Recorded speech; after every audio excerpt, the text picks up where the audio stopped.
Olá! A partir de agora, nós vamos trabalhar com a resolução de exercícios para fixar melhor tudo o que nós falamos. Vamos então acompanhar nessa e nas próximas aulas uma série de exercícios, principalmente envolvendo ponto de equilíbrio e margem de contribuição. Nosso primeiro exemplo, nós temos aqui a empresa Shazam. Ela fabrica e vende mensalmente 300 unidades de um único produto. O preço unitário de venda desse produto é R$ 40. Sabe-se que os custos fixos mensais da empresa são iguais a R$ 2.300 e os seus custos variáveis unitários igual a R$ 19.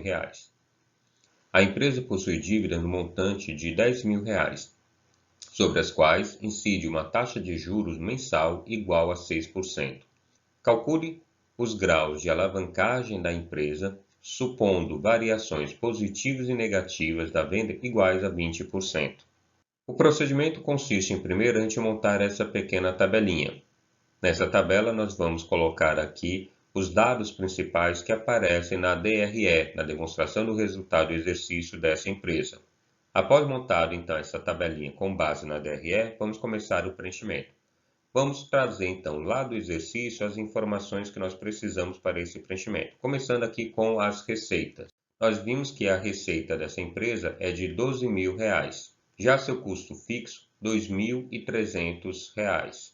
Os seus custos variáveis, R$ 5.700. Se pegarmos então a receita 12.000 menos os custos fixos, menos seus custos variáveis, nós vamos ter o seu lucro operacional, que será R$ 4.000. Lembre-se que a empresa ela tem dívidas e paga juros, e esse juros, conforme o percentual mostrado lá, vai corresponder a R$ 600. Uma vez que nós temos o seu lucro operacional e sabemos que ela tem essa despesa com juros, nós podemos encontrar o lucro dessa empresa, que será 3.400, 4.000 menos 600. Então, essa é a situação base da empresa. Aqui ela não vai ter variação, já que ela é a situação base. Vamos então calcular agora a variação positiva ou negativa. Tanto faz você começar pela variação negativa quanto pela variação positiva. Essa ordem não vai interferir. Começando pela variação negativa, então nós temos aqui uma receita de 9.600. Por quê? Porque a sua situação base era 12.000 e ela teve uma queda na sua receita de 20%. Calculando então 20% de 12.000 e subtraindo esse valor, nós vamos encontrar R$ 9.600. Os custos fixos permanecem o mesmo, mas não teve uma variação de 20%. Essa variação é em relação a alguns itens e não a todos.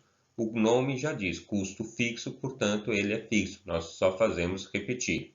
Custos variáveis. Esse daqui também vamos ter uma redução de 20%, exatamente porque esses custos variáveis eles ocorrem em função da receita.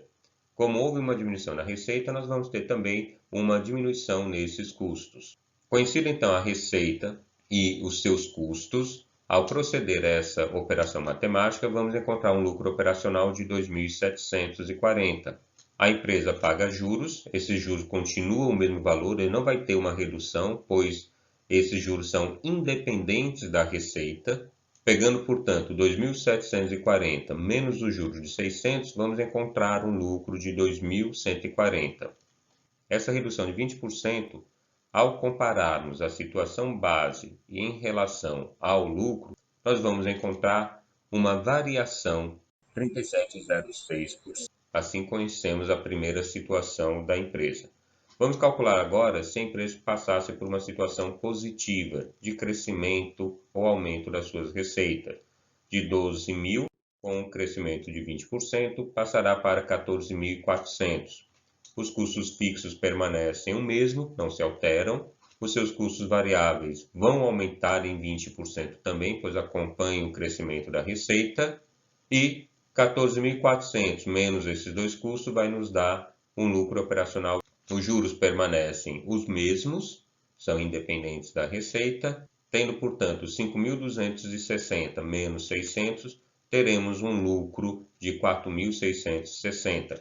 O que vai dar também uma variação de 37,06%. Essa é a variação que nós encontramos em relação ao lucro. Esses dados, então, já nos permite fazer a segunda parte da operação, que é encontrar os graus de alavancagem financeira, contábil e econômica. Devemos lembrar desses percentuais aqui relacionados à variação do lucro em um ambiente positivo e um ambiente negativo, mas também devemos fazer a comparação e encontrar aqui essa variação entre o lucro operacional nessa situação positiva e negativa. Esse dado será importante. Isso aqui nós podemos calcular também da mesma forma com uma regra de 3 simples. Vamos então esquematizar aqui o grau de alavancagem dessa empresa com base nos dados que nós acabamos de descobrir. Devemos então encontrar o grau de alavancagem operacional, financeira e combinada. Vocês lembram a fórmula de cada um desses? Vamos refrescar então um pouquinho a memória. Grau de alavancagem operacional é a variação percentual do lucro operacional sobre a variação percentual das vendas. Grau de alavancagem financeira é a variação percentual do lucro líquido sobre a variação percentual do lucro operacional. E a alavancagem de grau combinada é a variação percentual do lucro líquido sobre o percentual das vendas. Nós já conhecemos aqui, portanto, alguns desses dados. Vamos substituí-lo na fórmula para encontrar os valores respectivos. Vejam aqui o grau de alavancagem operacional da empresa Shazam. Foi de 1,58. Como obtemos esse número? Pegamos aqui o percentual do lucro operacional, que vai dar 31,5. Lembra que eu falei para vocês? A gente tem que verificar a variação percentual lá do lucro operacional, não do lucro líquido final, mas do lucro operacional. E dividimos pelo percentual das vendas. Aqui no caso é o percentual da variação das vendas, que foi estabelecido lá no problema como sendo 20%. Assim, 31,5% dividido por 20% vai dar 1,58. O grau de alavancagem financeira. Substituindo na fórmula, nós vamos ter 37,06. Lembram dele? Foi a variação que nós encontramos lá no final da tabela, dividido por 31,5, que é o mesmo valor que nós temos aqui, que também é obtido lá na tabela, fazendo a comparação da variação do lucro operacional, e a divisão de um pelo outro vai dar 1,18. Já no grau de alavancagem combinada, nós pegamos o percentual do lucro líquido sobre a variação das vendas e encontramos 1,85. Dessa forma, portanto, nós resolvemos a primeira questão.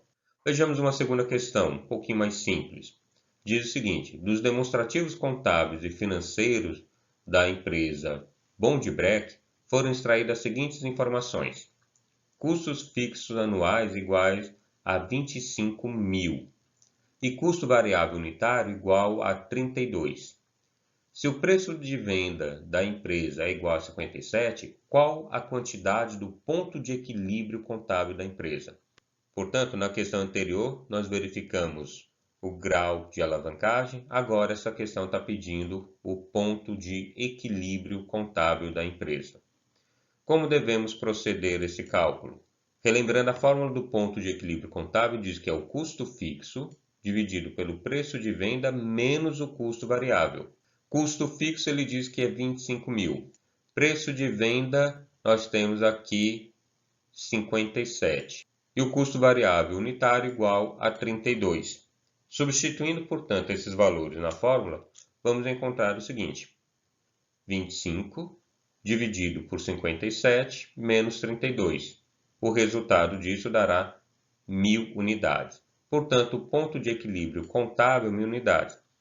Relembrando, o ponto de equilíbrio é aquele em que as receitas se igualam às despesas. É onde a empresa nem tem lucro e nem tem prejuízo, mas serve de parâmetro para ela saber a quantidade mínima de itens que ela deverá vender ou o valor mínimo que ela deverá conseguir para, a partir deste, obter o seu lucro.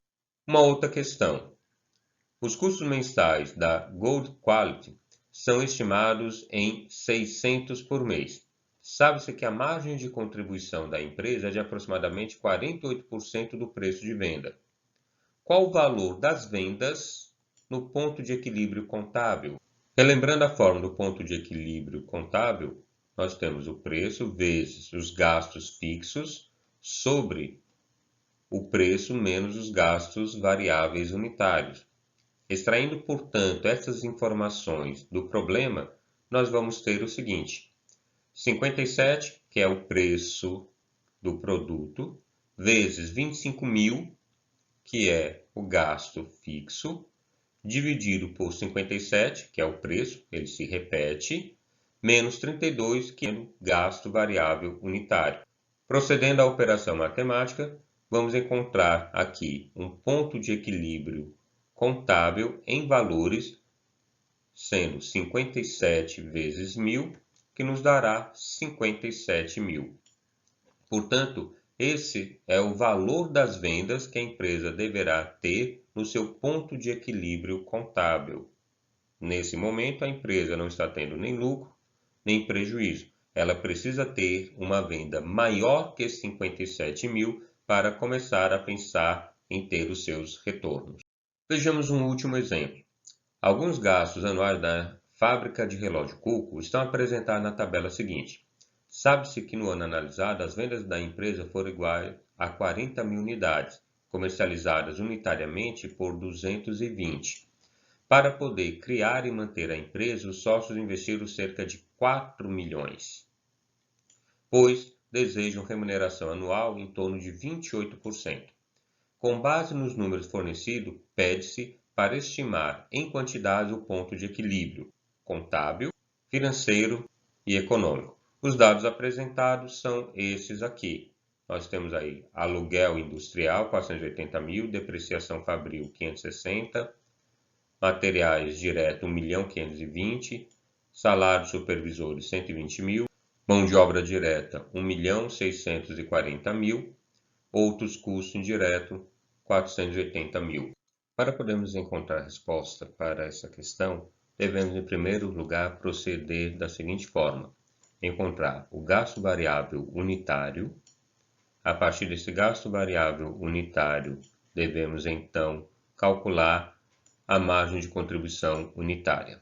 Gasto variável unitário, nós vamos ter, portanto, 1.520.000, que corresponde ao material direto, mais 1.640.000, que é a mão de obra direta. Então, são os gastos diretos, dividido por 40.000, que é a quantidade de produtos comercializados. Vamos encontrar 79, o gasto variável unitário. Margem de contribuição unitária, 220, que é o preço, menos o custo variável unitário que acabamos de encontrar, que nos dará 141. Já o ponto de equilíbrio contábil, nós conhecemos já a fórmula, então é só fazer a substituição. Gasto fixo dará 1.640.000, dividido pelo preço 220 menos 79, resultado 11.631 unidades.